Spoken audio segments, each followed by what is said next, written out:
सम्मानित साथियों, नमो बुद्धाय, जय भीम। आज हम अवगत कराएंगे आवाज का नई दिल्ली के द्वारा लिया गया एक बड़ा निर्णय। बड़ा निर्णय क्या है? अखिल भारतीय अनुसूचित जाति जनजाति कर्मचारी कल्याण एसोसिएशन की इस समय जूम मीटिंग चल रही है और जूम मीटिंग में एक बड़ा निर्णय राष्ट्रीय कार्य समिति ने लिया है।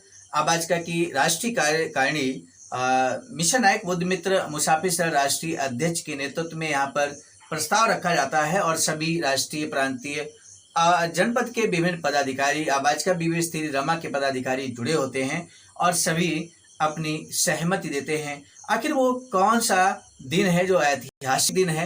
हर बौद्ध के लिए, हर अम्बेडकरवादी के लिए जानना जरूरी है। सम्मानित साथियों, आज हम साझा करेंगे महत्वपूर्ण जानकारी। इस वीडियो को अंत तक जरूर वॉच कीजिए। चैनल को अगर आपने अभी तक सब्सक्राइब नहीं किया है तो बेल आइकन के साथ सब्सक्राइब करना ना भूलें, ताकि समय से आपको हर वीडियो अम्बेडकर संदेश की नोटिफिकेशन समय से आपको मिल जाया करे। तो साथियों, हम आपको बता दें, इस बार 10 जुलाई 2025 को आषाढ़ पूर्णिमा है और आषाढ़ पूर्णिमा ऐतिहासिक दिन है। ऐतिहासिक दिन है बौद्धों के लिए और अम्बेडकरवादियों के लिए।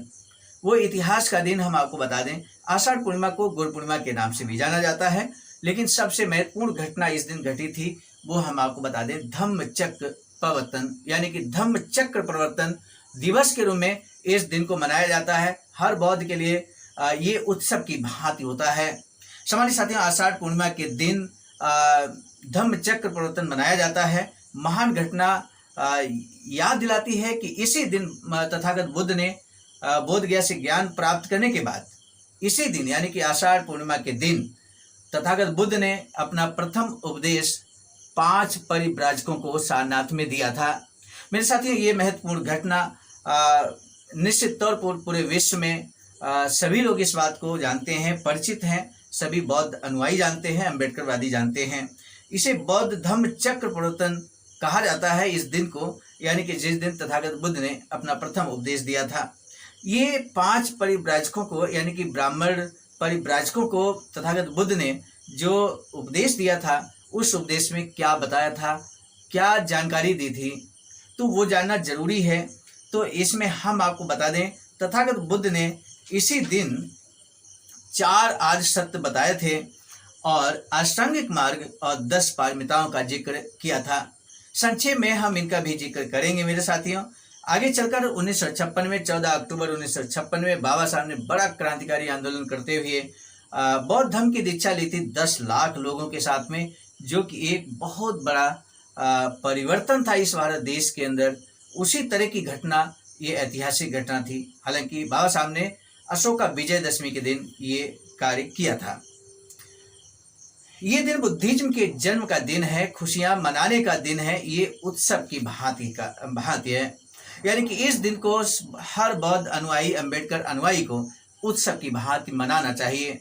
आषाढ़ पूर्णिमा जस्ट 10 जुलाई 2025 को है और आवाजका ने बड़ा निर्णय लिया है कि इस बार आवाजका की सभी जनपद इकाइयां, बीबी स्त्री, रमा, आइडासा की सभी जनपद इकाइयां अपने स्थानीय स्तर पर आषाढ़ पूर्णिमा के दिन धूमधाम से कार्यक्रम को आयोजित करेंगी।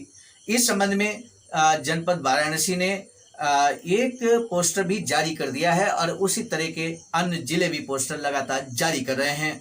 धम्म चक्र प्रवर्तन दिवस पर ये धूमधाम से मनाए जाने की तैयारियां जोर शोर से चल रही हैं। खुशियों का दिन धम्म चक्र प्रवर्तन। साथियों, इस दिन यानी कि आषाढ़ पूर्णिमा के दिन आप कुछ स्लोगन भी दे सकते हैं। खुशियों का दिन, हम बोले खुशियों का दिन, आप बोले धम्म चक्र प्रवर्तन दिवस। तीर्थशरण का जन्मदिन, धम्म चक्र प्रवर्तन दिन। बुद्धिज्म का जन्मदिन, धम्म चक्र प्रवर्तन दिन। मेरे साथियों, इसी तरह से आप भी कई स्लोगन दे सकते हैं। अगर कोई मन में आपके इस तरह का क्रांतिकारी स्लोगन आ रहा है तो कमेंट सेक्शन में जरूर लिखिएगा, हम उसको भी शामिल करेंगे और जो पोस्टर जारी होगा उसमें भी इस तरह के स्लोगन जारी किए जाएंगे। इसी दिन से जो भंते लोग हैं, बौद्ध अनुयायी हैं, बौद्ध भिक्षु हैं, वो इसी दिन वर्षावास प्रारंभ करते हैं। बुद्ध वंदना, धम्म वंदना इस दिन करने के साथ ही दिन की शुरुआत होनी चाहिए, कार्यक्रमों की शुरुआत होनी चाहिए। बुद्ध विहारों पर बौद्ध भिक्षु जाते हैं और वहाँ से लगभग 4 महीने वर्षावास करते हैं और ये तथागत बुद्ध के समय से ही जारी है क्योंकि उस समय बरसात के दिन होते हैं और वर्षावास के दौरान जो बौद्ध भिक्षु हैं वो अपने ज्ञानार्जन करते हैं, अध्ययन करते हैं और बुद्धिज्म के बारे में नई नई जानकारी सर्च करते हैं, खोजते हैं। इस दिन एक नई शुरुआत भी की जा सकती है मेरे साथियों। आषाढ़ पूर्णिमा के दिन पकवान में सबसे बेटर रहेगा कि खीर बनाई जाए प्रत्येक घरों में। ये कार्ययोजना हम सभी की होनी चाहिए और कोशिश ये रहनी चाहिए कार्यक्रम के दौरान हम सभी सफ़ेद वस्त्र धारण करें। इसी दिन तथागत बुद्ध ने जो ब्राह्मणों को, 4 परिव्राजकों को जो मार्ग बताया था, जो उपदेश दिया था, उसमें 4 आर्य सत्य, अष्टांगिक मार्ग और 10 पारमिताओं का जिक्र मिलता है। यहाँ पर एक बात हम बताना उचित समझते हैं कि जब बौद्ध भिक्षु लगातार 10 वर्षों तक वर्षावास करते हैं तो उन्हें थेरा कहा जाता है। 20 वर्षों तक लगातार वर्षावास करने वाले बौद्ध भिक्षु को महाथेरा उपाधि दी जाती है।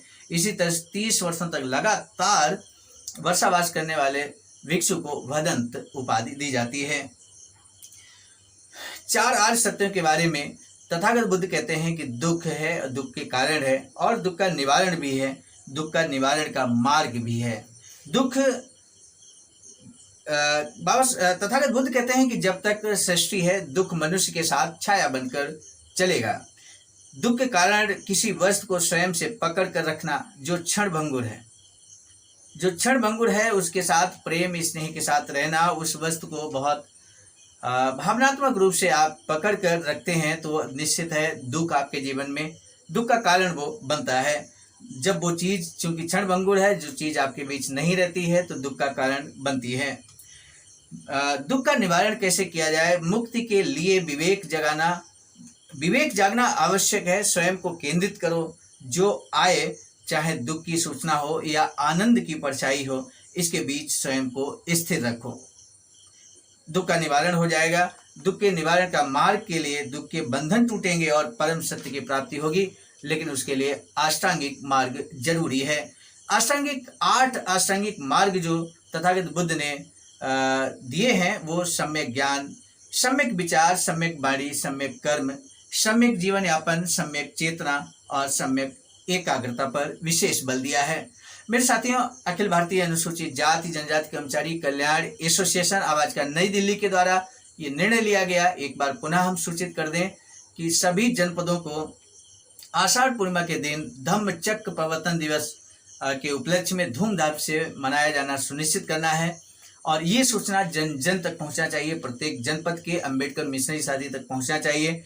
जरूरी नहीं जहां पर आवाज का की इकाई का गठन नहीं है, कोई बात नहीं है। जो साथी जागरूक है, अंबेडकर अनुयायी है, बौद्ध अनुयायी है, आषाढ़ पूर्णिमा के दिन धम्म चक्र प्रवर्तन दिवस के रूप में सेलिब्रेट करें, महोत्सव के रूप में इसे मनाएं। और अगर आप कहीं से भी जुड़े हैं तो सोशल मीडिया के जरिए भी सूचना दे सकते हैं कि आपके यहाँ कार्यक्रम इस तरह का आयोजित किया जाता है। जो साथी इस वीडियो को सुन रहे हैं, आप में से वो साथी जरूर कमेंट सेक्शन में जवाब दें कि आपके जिले में इस तरह का कार्यक्रम क्या इस बार मनाया जाएगा और आपकी उसमें क्या भूमिका रहने वाली है। अपनी भूमिका और अपने कार्य का दायित्व और इस कार्यक्रम के संबंध में अपनी जानकारी को भी आप कमेंट सेक्शन में साझा कर सकते हैं। हमें बेसब्री से इंतजार रहेगा। कुछ महत्वपूर्ण स्लोगन उस दिन के लिए अगर आपके मन में आ रहे हैं तो वो भी जरूर कमेंट सेक्शन में दीजिएगा। इसी महत्वपूर्ण सूचना के साथ, इस जानकारी के साथ कि इस बार आषाढ़ पूर्णिमा के दिन धम्म चक्र प्रवर्तन दिवस को धूमधाम से मनाया जाएगा। दीजिए इजाजत। आप सभी को सादर नमो बुद्धाय। जय भीम।